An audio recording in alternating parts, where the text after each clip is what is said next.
I call the member for Butterham. Thank you, Deputy Speaker. Well, what a mess the Business Basics Grant program turned out to be. First, the website crashed minutes after going live, and then 2 weeks later, the website opened again. But despite the assurances of the Minister for Small Business, things just got worse, Deputy Speaker. Small business owners logged on at the time advised by the state government, 9 a.m, to find a virtual queue. Turns out that the online queue had been created without being advertised, putting thousands of small business owners at a disadvantage from the outset. So it begs the question, Deputy Speaker, was there preferential treatment for some small business owners? Were some businesses told but not others? Because of that queue, Deputy Speaker, the grant allocation was exhausted within 2 hours. 2 hours.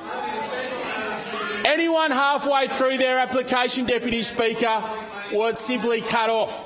Well, Deputy Speaker, my phone blew up, my email blew up. I know many of my LNP colleagues were also getting calls from upset businesses in their electorates like Pine Rivers, like Bulimba. And I'm sure more than one Labor backbencher was on the receiving end of some angry emails from small business owners that I was CC'd into. Members like the member for Bancroft, the member for Ipswich West, small business owners that were and still are angry, disheartened and confused by this dodgy process.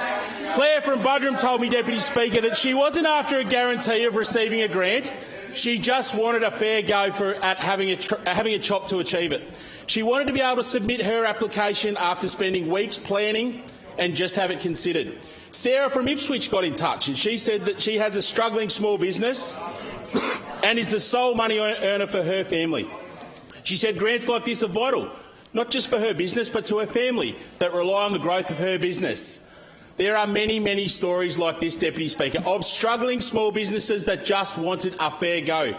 Many who barely survived the pandemic lockdowns and more recently the widespread flooding.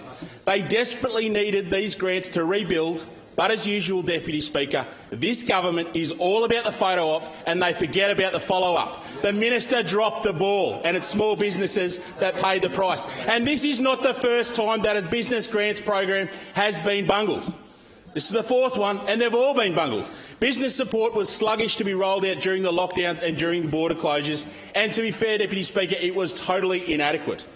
Many small businesses did not qualify for financial support, despite being the ones who needed it most.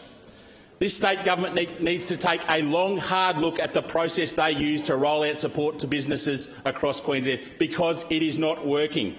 Small business owners deserve better than to spend months preparing an application just to have it disregarded because the process and the website is not up to scratch. The minister owes it to small businesses, who may be her employer in years to come, to do better. Acting Deputy Speaker.